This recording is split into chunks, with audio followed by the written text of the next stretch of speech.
एक खबर बहुत बड़ी निकल करके सामने आई है और ये खबर इसलिए महत्वपूर्ण हो जाती है कि जिस वक्त में नरेंद्र मोदी साहब का उभार हो रहा था यानी 2014 के अंदर, उस वक्त में राहुल गांधी के साथ फोटो खिंचवाने में भी बहुत सारे विपक्ष के नेता कतराते थे। खुले तौर पर यह बातें लिखी जाती थी, कही जाती थी कि खुद कांग्रेस पार्टी के बहुत सारे नेता वो सीधे सोनिया गांधी से मिलना चाहते हैं, राहुल गांधी से मिलना नहीं चाहते हैं। ये बातें कही जाती थी। लेकिन आज देखिए वक्त बदल रहा है, चीजें बदल रही हैं।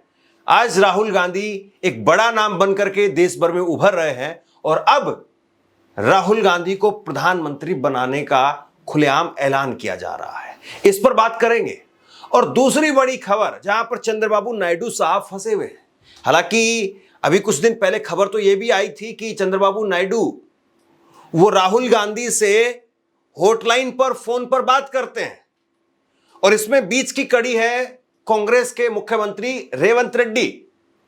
लेकिन अब वो बातें, वो स्पेकुलेशन वो पीछे रह गई है। अब हकीकत में जमीन पर अपने आप को साबित करने का, अपने आप को दिखाने का, बताने का समय आ गया है। क्योंकि उपराष्ट्रपति चुनाव के लिए आज विपक्ष ने अपने उम्मीदवार की घोषणा कर दी और इंडिया गठबंधन की तरफ से जब ये घोषणा हुई तो मल्लिकार्जुन खड़गे साहब के घर पर एक बड़ा मंच लगाया गया। 20 कुर्सी लगी और 20 कुर्सियों पर अलग अलग पार्टियों के नेता बैठे और वहां से एक नाम निकल करके सामने आता है। सुप्रीम कोर्ट के पूर्व justice B Sudarshan Reddy. B Sudarshan Reddy का नाम विपक्ष ने फाइनल कर दिया है। तो दो बड़ी खबरें, दो अहम खबरें हैं और दोनों को समझना इस लिहाज से जरूरी है कि क्या बीजेपी की अब यहां से मुसीबतें, बीजेपी की यहां से अब मुश्किल वाले दिन, बुरे दिन वो शुरू हो रहे हैं, या बीजेपी अभी भी अपने झोले में कुछ न कुछ तर्कस में अपने तीर रखे हुए है और बीजेपी अभी भी गाड़ी को आराम से लेकर के जाएगी। सबसे पहले राहुल गांधी को प्रधानमंत्री बनाने का ऐलान किसने किया, क्यों किया, इस पर बात करते हैं और फिर उपराष्ट्रपति का जमा गणित पूरा आपके सामने रखूंगा कि किस तरीके से, कहां पर कितनी गुंजाइश है, कितने उम्मीदवार, कितने सांसद, कितना नंबर वो किसके पक्ष में दिखाई दे रहा है, इस पूरे गणित पर बात करेंगे। तो सबसे पहले आपको बता दूं, आज राहुल गांधी और तेजस्वी यादव की तीसरे दिन नवादा के अंदर यात्रा निकल रही है, वोट अधिकार यात्रा। और नवादा में, बिहार में तेजस्वी यादव ने कहा कि हम एनडीए को उखाड़ फेंकेंगे, बिहार से भी उखाड़ फेंकेंगे और उसके बाद में जब भी लोकसभा का चुनाव होगा तो राहुल गांधी को प्रधानमंत्री बनाएंगे। इस बार बिहार में एनडीए को उखाड़ फेंकेंगे और अगले बार जब भी लोकसभा चुनाव होगा तो राहुल गांधी जी को प्रधानमंत्री हम लोग बनाने का काम करेंगे। राहुल गांधी को प्रधानमंत्री बनाने की बात अब खुलेआम कही जा रही है। जैसे मैंने पहले बताया, एक वक्त में ऐसा था कि राहुल गांधी से बंद कमरे में भी कोई मिलने के लिए तैयार नहीं था। राहुल गांधी को न केवल पप्पू बीजेपी ने बनाया, बल्कि राहुल गांधी को पप्पू बनवाने में विपक्ष के, कांग्रेस के भी बहुत सारे नेताओं का योगदान है। मतलब राहुल गांधी को खुद ही जो है वो एक ऐसा कैरेक्टर के तौर पर पेश किया गया कि नहीं, बहुत सीरियस आदमी नहीं है। लेकिन आज वक्त बदल रहा है और राहुल गांधी को लेकर के अब यह नहीं कहा जा सकता कि आप उनको माइनस करके इंडिया गठबंधन का स्वरूप देख सकते हैं, उनको माइनस करके अब आप कांग्रेस से मिल सकते हैं। राहुल गांधी को अब माइनस करके आप नहीं देख सकते हैं, यानी उनको हटा करके आप ये सोचे कि इंडिया गठबंधन बना रहेगा या बन जाएगा, या कांग्रेस पार्टी में आप राहुल के अलावा अगर आप ये कहें कि मैं राहुल के अलावा सोनिया जी से मिलना चाहता हूं, किसी और से मिलना चाहता हूं, संभव नहीं है। और ऐसी बात कुछ समय पहले फारूक अब्दुल्ला ने कही थी। फारूक अब्दुल्ला ने कहा था कि मैं भावी प्रधानमंत्री राहुल गांधी, ये भरे मंच से उन्होंने उनके संबोधन में भावी प्रधानमंत्री का शब्द इस्तेमाल किया था। भारत के होने वाले वजीर आजम राहुल गांधी जी, तमिलनाडु के मुख्यमंत्री एमके स्टालिन साहब, उन्होंने भी कहा था कि प्रधानमंत्री राहुल गांधी बनेंगे और हमें पूरा यकीन है कि उनके हाथों में देश सुरक्षित होगा, हमें पूरा भरोसा है। तमिलनाडु से यानी कन्याकुमारी से और उसके बाद में जम्मू कश्मीर, कन्याकुमारी से कश्मीर तक और अब बिहार। तो राहुल को लेकर के देश भर में जो स्वीकार्यता है या दूसरे दलों में जो स्वीकार्यता है वो लगातार बढ़ रही है। और राहुल को लेकर के संजय राउत, शिवसेना की पार्टी, वो तो पहले ही जो है वो उद्धव ठाकरे की जो पार्टी है वो पहले ही उनको लेकर के मजबूती से आगे बढ़ रहे हैं। तो एक तरीके से राहुल गांधी ने अपने आप को एस्टैब्लिश किया है और ये सड़क पर जिस तरीके से उन्होंने अपने आप को खपाया है उसकी वजह से आज राहुल गांधी इस दौर में, इस कैरेक्टर में दिखाई दे रहे हैं कि अब उनके साथ में प्रधानमंत्री शब्द को जोड़ा जा रहा है। लेकिन अब सवाल यह है कि जो मौजूदा प्रधानमंत्री इस वक्त में हैं देश में, यानी नरेंद्र मोदी साहब, क्या वो प्रधानमंत्री बने रहेंगे? एक उनकी मुसीबत इस वक्त में यह है कि बीजेपी के अंदर बहुत तेजी से, बहुत मुखर होकर के इस वक्त में एक धड़ा है जो उभर रहा है। वो किसी न किसी तरीके से नरेंद्र मोदी साहब को, गुजरात लॉबी को हाशिए पर धकेलना चाहता है। और अब उपराष्ट्रपति चुनाव में, हालांकि उपराष्ट्रपति चुनाव को आप ऐसे समझिए कि आरएसएस वो ये दिखाना चाहती है कि जब हमारे 100 साल पूरे हो रहे हैं तो उस वक्त में देश में राष्ट्रपति के पद पर द्रौपदी मुर्मू जी हैं। एक वक्त में आरएसएस से कहीं ना कहीं जुड़ी रही, बीजेपी से जुड़ी रही, बीजेपी की नेता रही। दूसरे पोस्ट पर उपराष्ट्रपति होते हैं, राष्ट्रपति उनके बाद में उपराष्ट्रपति का नंबर आता है। उपराष्ट्रपति जो बनेंगे, जो बीजेपी ने घोषणा की है, राधाकृष्णन बिल्कुल प्योर आरएसएस के आदमी है। वो आरएसएस इस वक्त में वो गवर्नर के पद पर है, वो भी संवैधानिक पद है। लेकिन इस वक्त में बीजेपी को चाहिए था, आरएसएस को चाहिए था कि प्योर आरएसएस आदमी चाहिए, इधर उधर से लाया हुआ आदमी नहीं। क्योंकि इधर उधर से आए हुए आदमी, जगदीप धनखड़, कितनी बुरी हालत कर दी हम सब ने देखा। और बीजेपी, वो कहते हैं ना, कहावत है कि दूध का जला हुआ छाछ को भी फूंक मार मार करके पीता है। तो बीजेपी के साथ में इस वक्त में यही हो रहा है, बिल्कुल फूंक फूंक करके बीजेपी कदम रख रही है। और एक तरीके से ये एक सिनेरियो भी पेश करना चाह रहे हैं नरेंद्र मोदी साहब कि देखिए भाई, मुझे अपनी कुर्सी पर बैठे रहने दीजिए, एक साइकिल मैं बना करके दे रहा हूं आपको। और साइकिल में ये है कि ऊपर की कुर्सी पर, राष्ट्रपति की कुर्सी पर तो आरएसएस, नीचे उनकी कुर्सी पर, उपराष्ट्रपति की कुर्सी पर, वहां पर आरएसएस, और प्रधानमंत्री तो हैं ही आरएसएस के प्रचारक, इसीलिए शादी और वो सब बातें आप जानते हैं। खैर, अब क्या नरेंद्र मोदी, बीजेपी, आरएसएस मिलकर के ये जो आरएसएस वाला ट्रायंगल है, राष्ट्रपति, उपराष्ट्रपति और प्रधानमंत्री, बाकी भी जितने भी राज्यों में मुख्यमंत्री है उसको लेकर के बीजेपी अपना अलग से जो है वो आंकड़ा देती है कि हमारे 1.5 दर्जन मुख्यमंत्री हैं। 1.5 दर्जन मुख्यमंत्री में से दर्जन भर मुख्यमंत्री ऐसे हैं जो आरएसएस की पृष्ठभूमि से आते हैं। नहीं भी आएंगे तो भी जाना तो वहीं पड़ेगा।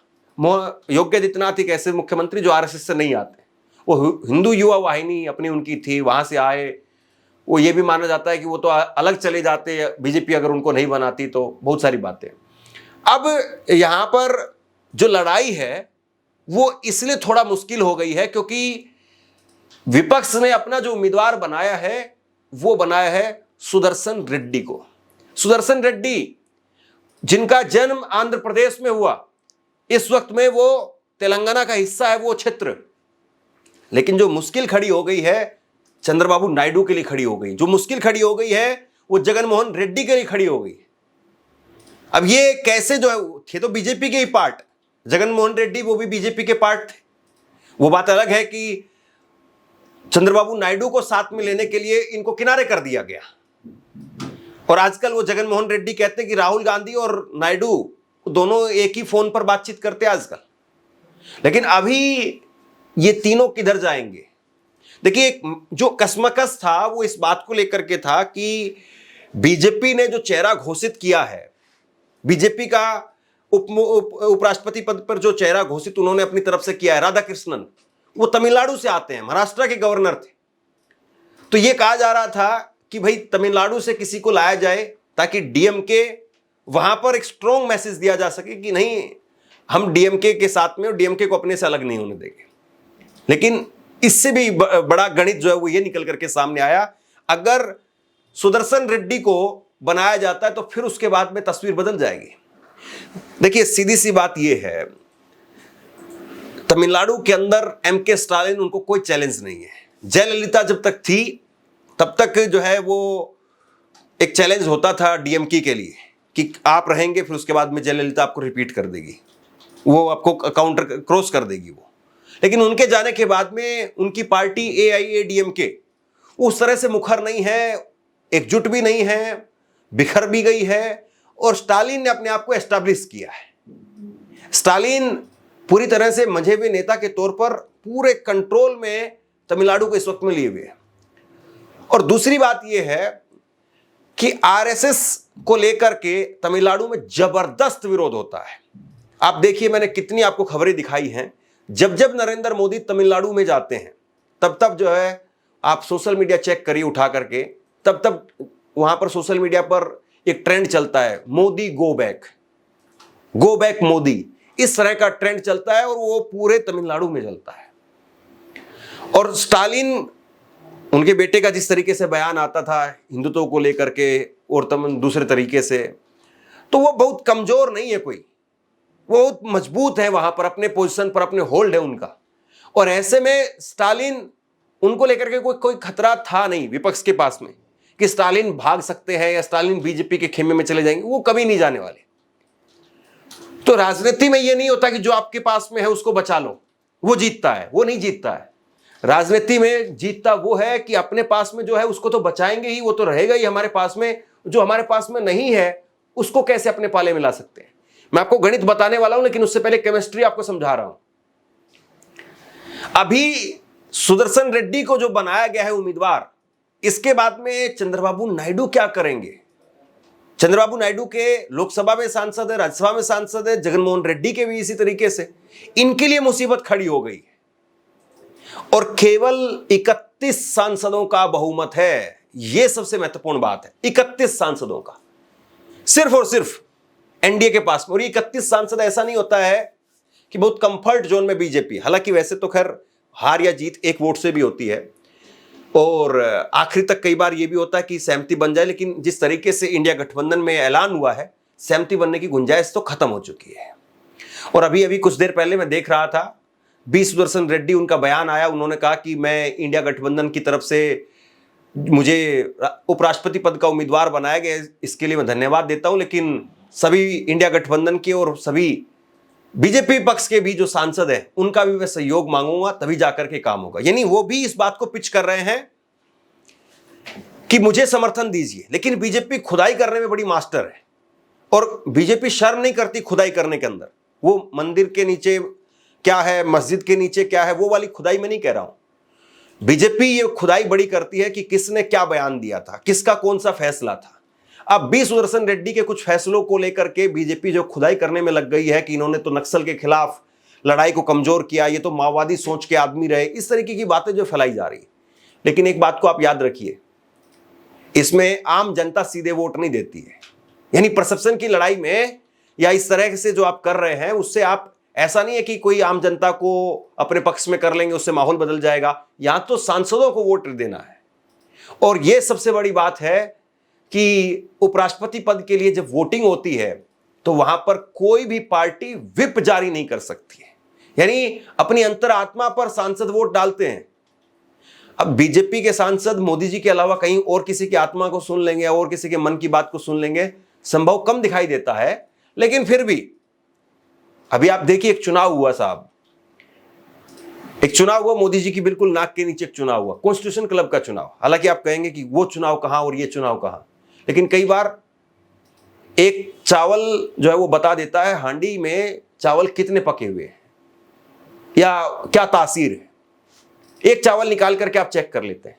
कॉन्स्टिट्यूशन क्लब के चुनाव में मोदी और शाह के जो उम्मीदवार थे संजीव बालियान, वो हार गए, बुरी तरीके से हार गए। और जबकि 25 साल से राजीव प्रताप रूडी वो काबिज थे वहां पर, लेकिन फिर भी वो जीत गए।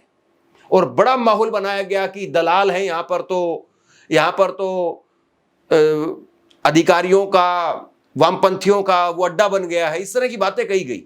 लेकिन वो जीत गए क्योंकि सोनिया गांधी वोट डालने के लिए गई, विपक्ष के नेता वोट डालने के लिए गए, और वहां पर भी खुली वोटिंग होती है, अक्रॉस द पार्टी वोटिंग होती है, तो वहां पर वो हार गए।